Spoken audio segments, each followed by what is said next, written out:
guys, it's Carl, and this has pretty much been 30 days, 1 month with the Samsung Galaxy S23 Ultra. I've used the phone pretty much every day from then till now, and I just wrapped off the weekend coming back from a Manchester United game. Snapdragon is one of their official sponsors, and they partnered with me to head out to the game, see Old Trafford in person, obviously use this phone to record all of the footage there, so I thought this was a great day in the life, kind of compilation of my thoughts of this phone in general. Just a little quick story behind this, like I am the biggest Man United fan. I used to watch them growing up from the 90s, Beckham, Scholes, Giggs era, and getting to see them in the flesh. I got to meet all the players. I actually got to shoot a PK at halftime. I knew none of that going into it, so the experience was pretty unreal. All of the footage was actually shot on this device, so as I talk about that experience, talk about my time with the phone, just keep in mind that it was all shot with this. So the main reason for grabbing the S23 Ultra over the 23 Plus or even over the 23, the only reason why you should grab this phone if you are a big S Pen user,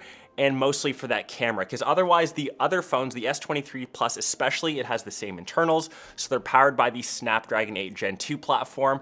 Pretty much every flagship, I would say, in the past 2 to 3 years, if you've bought a new device, the experience will be the quickest it can be. So whether you're multitasking, whether you're playing any sort of game, you're doing your normal stuff on social media, going through Instagram, Twitter, sending your email, the experience on any modern flagship is pretty much top-notch. The S Pen experience for me personally is still somewhat of a gimmick. I use it maybe the first couple days when I had the phone, but I would say in the last 2.5, 3 weeks almost, maybe I've signed the occasional document. I barely use it to draw. Maybe I use it as a remote shutter would maybe be the most use case, but if you're an S Pen user, sure, it's good.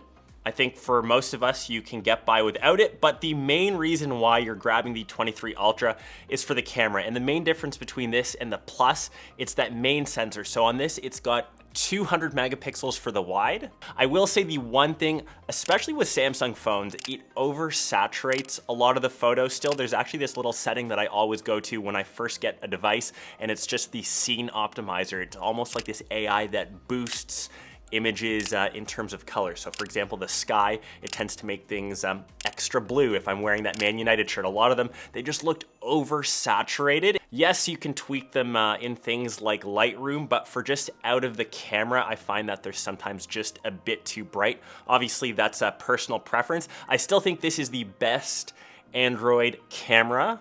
As lately, I've been reviewing a ton of good phones with some really good cameras, but in terms of video, the iPhone does still take a better video. For whatever reason, whether that's a computational, on the iPhone, it just looks crisper, it looks a bit sharper, and when you upload that to social, if you're on Instagram, on Twitter all the time, the algorithms just favor iOS. And I know that's no fault of Samsung, that's more of an Android issue in general.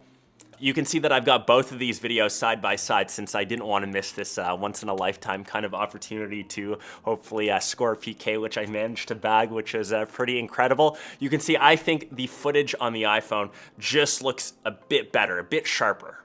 Where the S23 Ultra does shine though is in their 10 times telephoto compared to, once again, the iPhone, which is only 3 times, and all the way up to 100 times, which once again, I think that's more of a stat pattern. It does look a bit grainy. I would never use 100 times zoom and take an actual photo and use it. It's nice to have, but in that 10 times to even 20 times, getting footage on the pitch, you could actually see the players.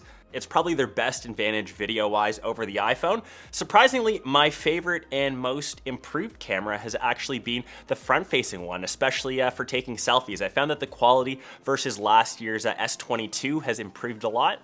I took a ton of selfies and front-facing video at Old Trafford as I was truly in my element, and yeah, definitely noticeably better. Talking about, I guess, my experience with the design, so of course, similar to the S22, so it's a similar space. I still think it's a very nicely designed phone. Like my initial impressions, my favorite feature actually is that front curve on the screen is actually less pronounced than the S22 Ultra. There's still a slight curve, but it's a small enough difference that my finger and my thumb can notice it. I am personally a bigger fan of flat displays, but it's just got this nice subtleness to it and it's not overdone. And for the rest of the build, the phone has held up pretty well over the past month. I will say I never really rock my phones with cases, but in the first week, I did pick up some pretty nasty scratches from something on the back of the glass, whether that's extra soft. It's kind of annoying, so I've swapped between D-brand skins, just a standard D-brand case, or even the kind of ugly Snapdragon Insiders bumper case that I had out in Manchester. Just something to protect the phone if you hold onto your device for 3 to 4 years, which is the typical refresh cycle. Just keep it protected because any slab of glass will kind of get dinged up and damaged in day-to-day use.